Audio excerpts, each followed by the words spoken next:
보시는 바와 같이 비트코인이 9만 달러 선을 다시 회복을 해 주면서 9만 1천 달러 선까지 올라섰고요.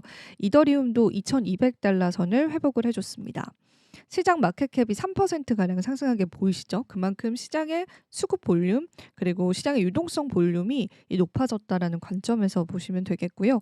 도미넌스 역시도 6.64를 나타내면서 이제 비트코인 도미넌스가 조금 더 올라간 모습을 보여주고 있고요. 공포 탐욕 지수도 20이라는 수치 정도였는데 이게 30까지 다시 올라오면서 시장의 탐욕도 계속 탐욕으로 이어지고 있다. 그렇게 보셔도 좋을 것 같습니다. 일단은 오늘 조금 몇 가지 살펴봐야 할 뉴스가 좀 있는데요. 일단 체인링크가 좀 그간의 상승폭이 가장 컸었고 라이트코인도 1.6% 상승을 했는데 비트코인 캐시가 18% 상승을 하면서 몇몇 알트코인들의 수급이 조금 더 좀 폭발적으로 일어났었던 지난 24시간이었다라고 보시면 되고요. 그럼 제가 준비한 뉴스들도 바로 한번 좀 살펴보도록 할게요. 오늘 여러 가지 뉴스를 준비했기 때문에 하나하나 체크를 해 보겠습니다. 일단은 지금 암호화폐 시장이 상승한 거는 두 가지 큰 이유로 이야기를 해볼 수가 있겠어요. 일단 캐나다 쪽에 관한 관세 타협안이 좀 마무리가 됐고 일단 이 소식은 전날 뉴욕 증시에서도 어느 정도 반응도가 있었거든요. 그래서 장 마감 직전에 뉴욕 증시가 상승하는 모습을 보여주기도 했었습니다. 그런데 실질적으로 이제 협의를 하고 있다 이런 내용이었고 오늘 나온 기사에 따르면은 한 달 또 유예가 됐습니다. 캐나다 측에서 지금 트럼프 대통령이 관세를 매기는 그 명분 자체는 그 마약에 관한 밀매입에 관한 거였잖아요.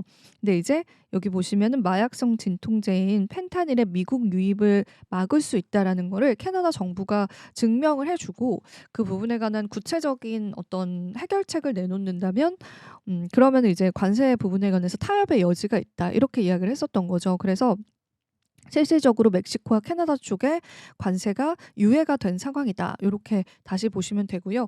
그게 또 암호화폐 시장을 올리기도 했었지만 시장에는 또 중요한 일정이 좀 있습니다. 그래서 그 일정 때문에도 암호화폐 시장이 상승을 했다. 그렇게 여러분들이 생각을 해 보시면 좋겠어요.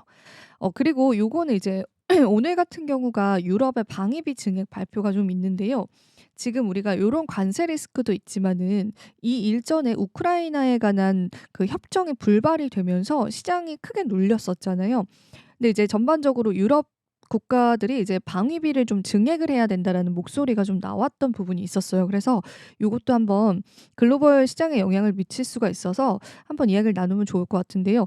이제 유럽 연합 EU 측에서 그냥 자국들의 방위비를 이제 대폭 상향 조정을 할 것 같습니다. 이게 오늘 회의가 있을 예정이고 이게 아마 결과 발표가 곧 날 거예요. 근데 이제 유럽에 있는 EU 국가들이 사실은 우리가 기본적으로 방위비를 2% 정도로 설정을 하면은 이게 약간 전쟁 중인 바로 직전의 상태다라고 보고요. 방위비를 3%로 설정을 할 경우에는 항시 전쟁이 가능한 국가로 보고 있습니다. 그래서 우리나라 같은 경우에는 지금 휴전국이잖아요. 그래서 제가 알기로 2.6인가 2.7%의 방위비가 설정돼 있어요. 근데 이제 유럽 국가들도 뭐 그 정도 수준이었는데 유럽 국가들도 지금 이제 트럼프 정부가 들어서면서 이제 자국의 국방력이 좀 중요해진 상황이 온 겁니다. 그래서 이 유럽 국가들도 3%까지 방위비를 올릴 계획을 가지게 됐어요. 그래서 이 GDP가 지금 유럽 국가는 평균 1.99%의 국방비를 지출을 하고 있는 상황인데요. 여기에서 1.5%가량 증가를 시킨다고 해요. 그래서 3.5%까지 이제 유럽 국가들도 상승을 합니다. 그럼 이게 이제 통상적인 통계로 봤을 때는 언제든지 전쟁이 가능한 전시국가다라는 그런 시선이 생기게 되는 거거든요. 그래서 EU 쪽에서도 이 방위비 증액이 실질적으로 지금 일어나고 있고 이 회의 자체가 지금 긴급 회의였어요. 그러니까 그 무역 협정이 불발되고 나서 유럽의 EU 국가들이 긴급하게 모여서 방위비 증액을 설정을 했었고 이게 아마 계획 발표가 나고 나서 원칙적인 합의가 오늘 들어갈 것처럼 보입니다. 그래서 이 부분들도 글로벌 시장에 조금 영향을 줄 수 있는 부분들이 있어서 같이 한번 좀 다뤄보면 좋을 것 같아서 오늘 내용을 가지고 왔고요.